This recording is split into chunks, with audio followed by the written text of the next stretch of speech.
Ryszard Kuklinski was born in Warsaw in 1930 into a country that would spend his whole childhood being torn apart. He was 9 years old when the Germans came.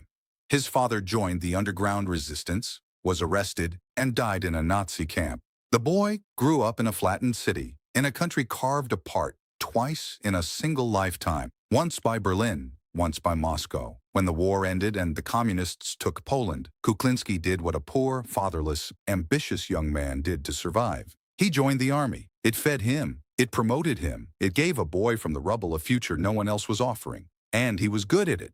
Sharp, disciplined, gifted with maps and logistics and the cold arithmetic of moving armies. He climbed fast, and by his late 30s, he was inside the general staff working on operational planning.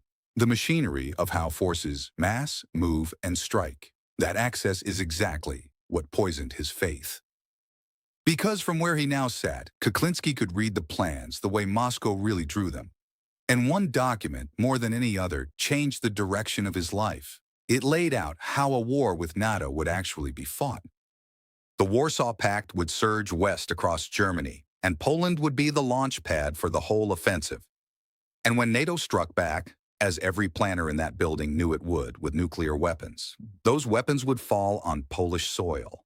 Warsaw, Krakow, the industrial heart of the country, all of it written off in advance. He read it twice to be sure he understood. Poland was not an ally in these pages. Poland was a shock absorber, a buffer to be spent so the Soviet homeland further east would survive. Millions of his countrymen, his own city, reduced in a staff document to acceptable losses. He remembered a map exercise from around that time, the kind of thing the general staff ran to test the plan. On the board, NATO warheads were falling on Polish cities, and the officers in the room were noting the projected casualties the way a man reads a weather report. Someone made a joke.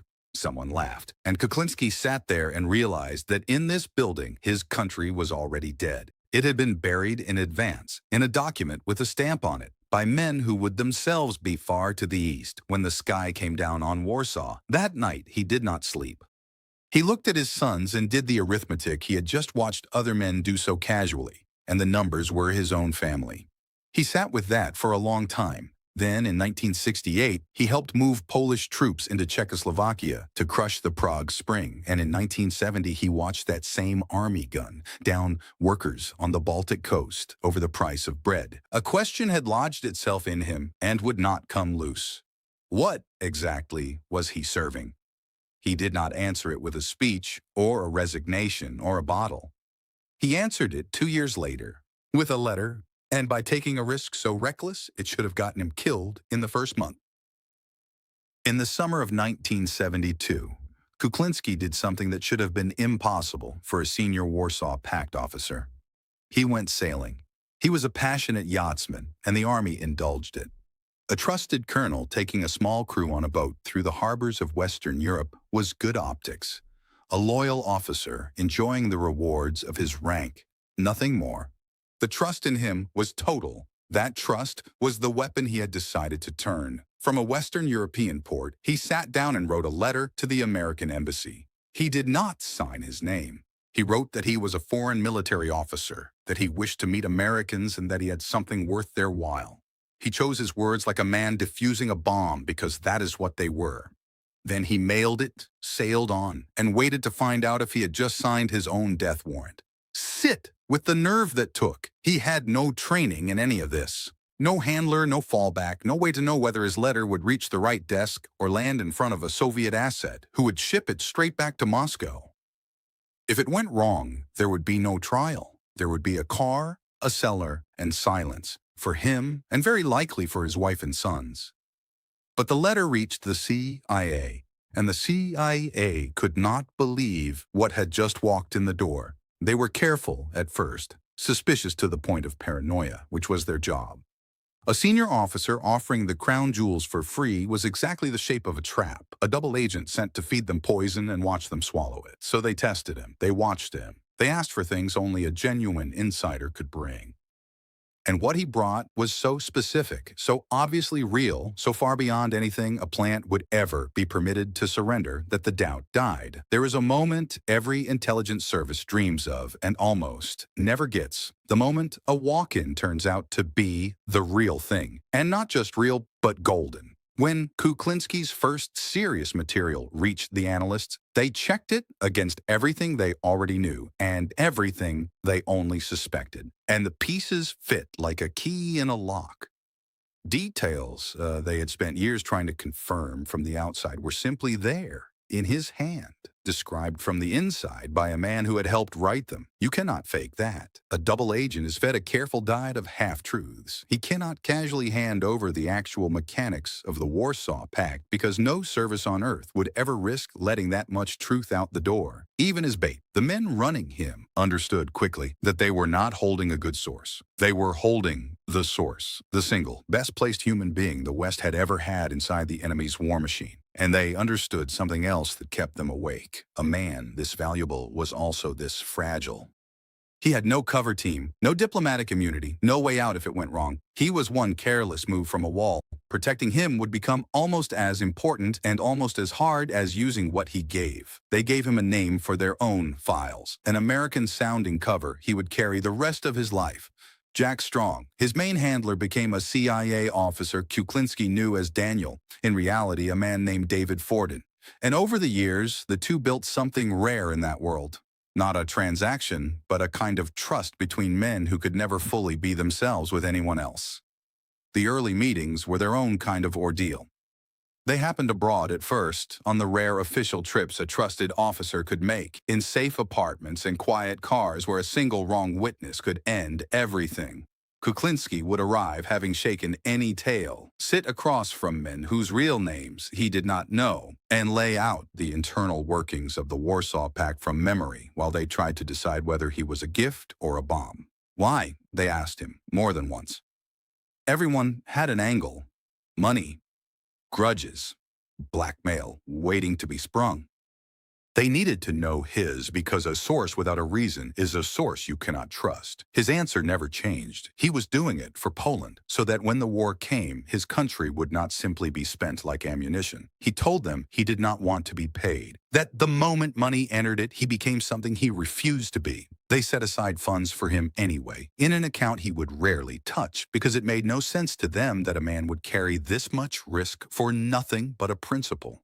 But that was exactly what he was, and it was that, in the end, that convinced them he was real. A plant plays for something. This man was playing for a country that had already sentenced itself to death without knowing it. Then Jack Strong went to work, and the question that hung over every day of the next 9 years was a brutal one. How does a man photograph 40,000 pages of the most guarded documents in the Eastern Bloc, inside a building crawling with counterintelligence, and never get caught even once?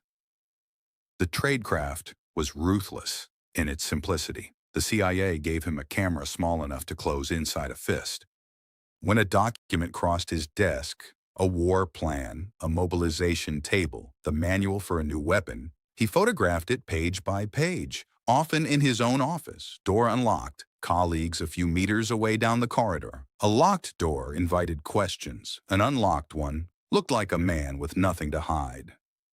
Then he had to carry the film out of the building and into American hands without ever being seen doing it. That meant dead drops, a spot agreed in advance somewhere in Warsaw, a gap behind a loose brick, the base of a lamppost, a ledge inside a stairwell. He would pass it on an ordinary errand at an ordinary hour and leave the film. Later, an American officer would walk the same ground and lift it. The two men would never meet. If either was followed even once, the whole chain would snap.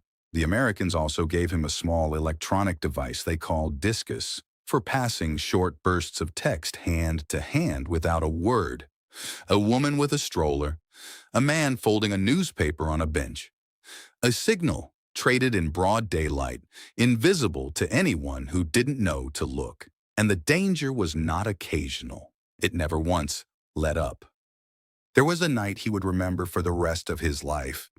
He had a roll of film in his coat. The film alone was enough to hang him, and he was walking toward a drop when he felt the car behind him. Not saw, felt the particular patience of a vehicle moving at the pace of a man on foot. He did not run. Running was death. He changed nothing about his stride. He turned as if he'd forgotten something, walked into a shop, bought a small item he did not want, and let the ordinary minutes pass while his heart slammed against the film in his pocket. When he came out, the street was empty.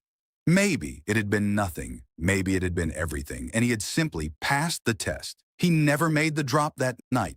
He carried the film home, slept with it in the apartment where his wife and sons were sleeping, and tried again 2 days later. When a drop did go clean, there was no triumph in it, only a hollow, shaking relief that lasted about an hour before the next fear arrived. He would leave the film in its spot, walk on without breaking stride, turn a corner, and only then let himself breathe. Somewhere behind him, unseen, an American would lift it and carry it into the diplomatic pouch, and within days, analysts an ocean away would be reading Moscow's mind. Kuklinski would never see any of that. He would go home, eat dinner, help his sons with something small, and say nothing.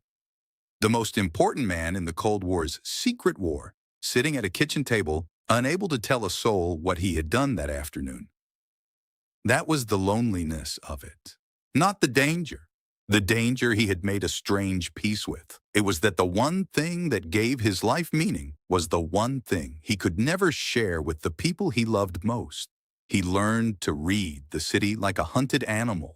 Which cars sat too long, which faces came back too often, which windows had eyes. He lived inside a permanent low hum of fear that never fully switched off, not at his desk, not at dinner, not in bed, and the office was no safer than the street. There was a day a fellow officer walked into his room without knocking, while a document that had no business being on Kuklinski's desk sat squarely on it.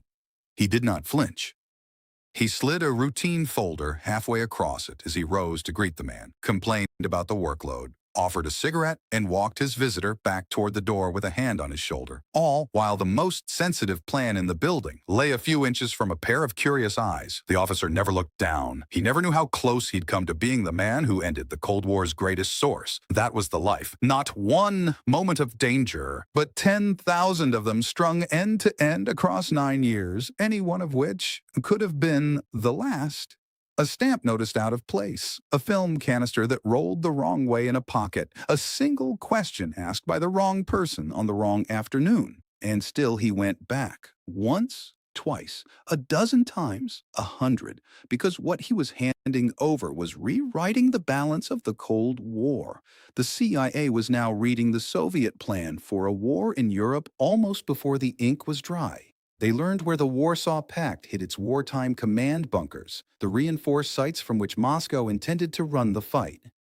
They got the full technical specifications of the T-72, the Soviets' newest tank, before a single one had ever been captured or examined in the West. They learned nuclear doctrine, missile deployments, the sequence and timing of how an attack would actually unfold on the ground. American analysts would later say plainly that Kuklinski was worth more than any satellite, any listening station, any other human source in the whole of the Cold War. Machines could count Soviet tanks. Only a man in that room could tell you what Moscow meant to do with them, and what he told them changed how the West prepared to fight. For years, NATO had planned against its own guesses about Soviet intentions. Now, on the most important questions, it no longer had to guess. It knew where the enemy's wartime headquarters would be. It knew the roads the tanks would take and the order they would move in.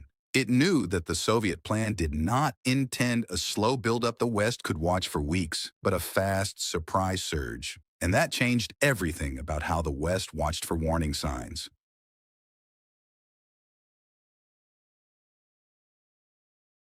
There is a hidden truth in all of this that is easy to miss. A war that never happens leaves no monument. No one builds a statue to the disaster that didn't come. But the balance of the Cold War, the reason the tanks never actually rolled through the Fulda Gap, rested in part on the fact that one side had quietly read the other side's hand, and a good part of that hand had been photographed in a Warsaw office by a colonel with an unlocked door.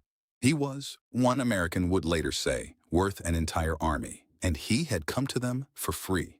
He asked for almost nothing. He was not selling. Again and again, he told his handlers the same thing, that he did this for Poland, so his country would not be written off in a plan a second time.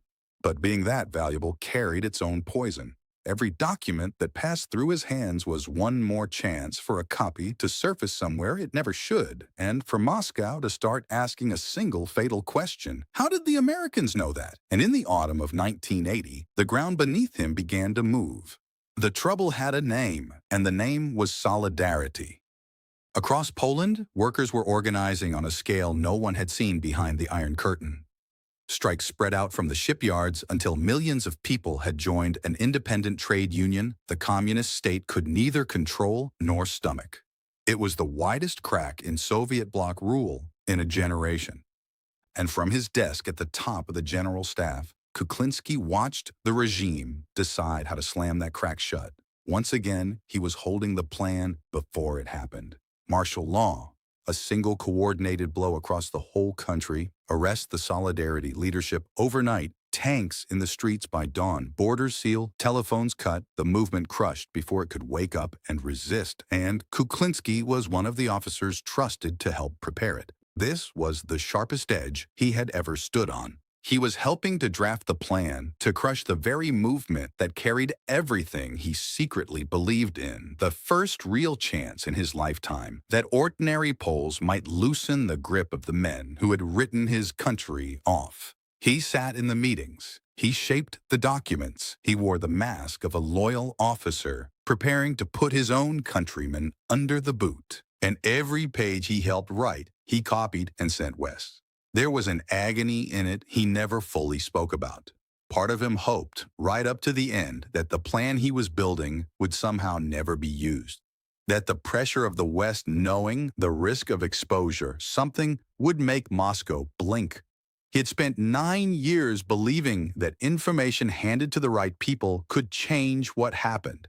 Now he was about to learn the limit of that belief, which meant, at the very least, he could warn the one power on Earth that might try to stop it. He passed the martial law planning to the CIA. The United States understood the crackdown was coming before most of the Polish government did, held the timetable for one of the defining events of the late Cold War in its hands because a Polish colonel was smuggling it out drop by drop while the noose tightened around him. Because it was tightening, he could feel it. The Soviets were not fools. As the martial law preparations advanced, only a small circle of officers had access to the most sensitive versions of the plan. And in Moscow, someone had begun to suspect that this circle leaked, that the Americans kept reacting to things they should not have known.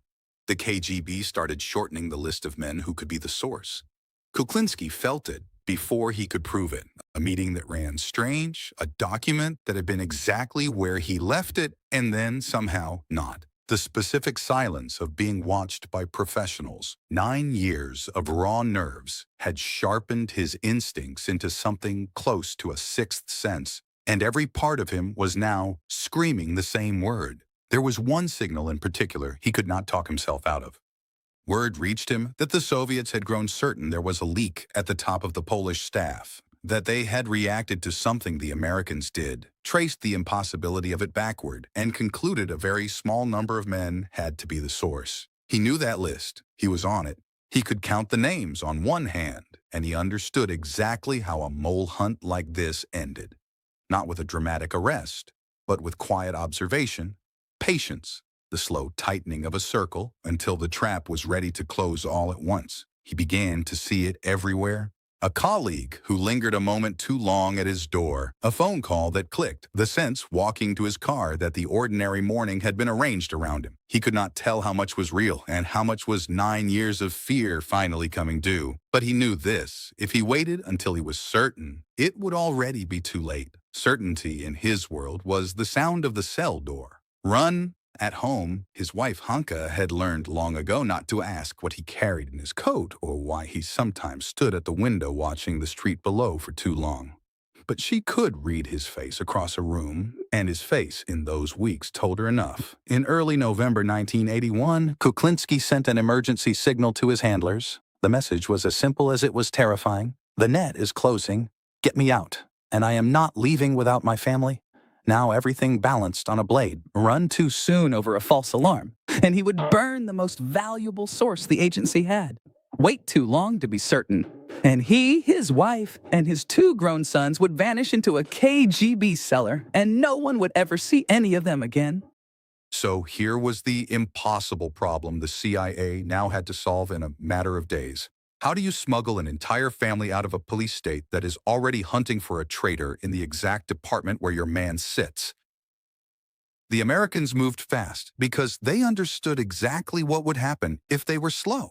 The plan was an exfiltration, the most dangerous operation in the intelligence trade, pulling a live agent and his whole family out from under the enemy's nose with no margin and no second attempt. Every piece of it had to be perfect. One patrol, one nosy neighbor, one checkpoint gone wrong, and it was over. Kuklinski's job in his final days in Warsaw was the hardest acting of his life. He had to behave like a man with nothing whatsoever on his mind. He went to the office. He sat among the very men who would put him against a wall if they knew. He gave no sign. Not to colleagues, not to neighbors, in some accounts barely a word to his own sons until nearly the end, that the entire world they lived in was about to disappear. Picture that. Sitting at your desk, making small talk with officers who are quietly hunting a leak that is you, playing the loyal colonel for one more day, then another, knowing that any car idling outside might be the one that never drives away. At home it was worse because at home the acting had to be for the people he loved. Hanka packed nothing because packing was a sign and the apartment had to look like a home a family intended to come back to. The boys were told almost nothing until the last hours. That they were leaving, that they could bring nothing, that they could say goodbye to no one. Everything they had ever owned, every friend, every version of themselves had to be walked away from as if going out for bread. And then the night came. On the 7th of November, 1981, the CIA got them out. The exact route stayed secret for years, but the shape of that night is the stuff of nightmares. A family moving through a city under surveillance. A rendezvous that had to happen on time, in the dark, with no room for a wrong turn or a late arrival. And then the border, the hardest edge in the world to cross, guarded by men whose entire job was to catch exactly the people now trying to slip past them. There would have been a stretch of minutes, maybe less, when 4 lives sat in the hands of a single guard's decision to look or not look too closely, when a document had to pass inspection, or a compartment had to hold, or a nerve had to stay steady while a boot crunched slowly past outside. One flicker of suspicion and it ends, not with an arrest, but with a disappearance. A family swallowed whole and never explained. The guard waved them through, or the compartment held, or the nerve stayed steady. And on the far side of that line, for the first time in 9 years, Ryszard Kuklinski was no longer a hunted man. The details stayed classified for years, and some remain sealed. What is known is that American officers moved the whole family, Ryszard, Hanka, and their 2 sons, Waldemar and Bogdan, out of Warsaw and across the Iron Curtain to the west in a single operation. 4 people, 1 night, everything they owned, and everyone they had ever known left behind in the dark forever. Somewhere on that road, there was a moment, a stop, a set of eyes, a hand near a door handle, where a decade of work and 4 lives hung on, nobody looking too closely, and nobody did. By the time the Polish and Soviet services fully grasped what they had lost, Ryszard Kuklinski and his family were already beyond their reach, and what Moscow had lost was almost beyond counting. For 9 years at the very center of the Warsaw Pact, the man helping to draft the plans for World War III had been handing every one of them to the enemy. The colonel Moscow trusted most had betrayed it every single day for the better part of a decade. And it never caught him. He was not exposed. He was not arrested. He simply walked out. That should have been the ending. The clean escape, the spy who beat the most feared service on earth and got away whole. But the price of what he had done was still waiting, and it would not be taken out of his hide. It would be taken out of his sons. Back in Poland, the regime did the only thing left to it. In 1984, a military court tried Kuklinski in absentia and sentenced him to death as a traitor. To the government, he was the worst thing an officer could be, a man who had broken his oath and sold the nation's secrets to the Americans. His name became a curse spoken in the same breath as treason. And for years, even ordinary Poles who despised the communist regime weren't sure what to make of him. Had he saved his country or sold it? Was he a patriot who served the real Poland over its occupiers, or a spy who served a foreign flag? That argument would burn for a long time. Meanwhile, martial law came, exactly as the plans he had stolen said it would. In December 1981, weeks after he vanished, tanks rolled into Polish cities and Solidarity's leaders were dragged from their beds. The crackdown he had warned the West about landed in full, and he watched it from the far side of the world, a man who had tried to bend history and had, at the least, seen it coming. He and his family built a new life in the United States under new names. A colonel who had stood at the dead center of the Cold War now lived quietly in an ordinary American town, an unremarkable man carrying secrets almost no one around him could have imagined. And here, the story turns from triumph into something much colder, because a decade after the escape in 1994, both of Ryszard Kuklinski's sons died within months of each other. Waldemar was lost at sea. His boat vanished off the coast of Florida and was never satisfactorily explained. Bogdan died after being struck by a car. Two young men, two sudden deaths. In the same year, both of them the sons of the man who had done more damage to the KGB than almost anyone alive. No one ever proved it was revenge. There was no confession, no smoking gun. Officially, one was an accident at sea and one was a road death. And perhaps that is all they were. But Kuklinski believed to the end of his life that his old enemies had reached across the years and the ocean and taken from him the one thing that had ever mattered more than his country. He had gotten his boys out of Poland to save them. And both of them were gone anyway. That is the cruelty at the heart of this story. The man beat the most feared intelligence service on Earth at its own game for 9 years and walked away untouched. The one thing he could not do was protect the two people he had risked everything to save. In time, Poland changed its mind about him. The communist government fell. A free Poland rose in its place. And slowly, painfully, the country began to reconsider the colonel it had once condemned to death.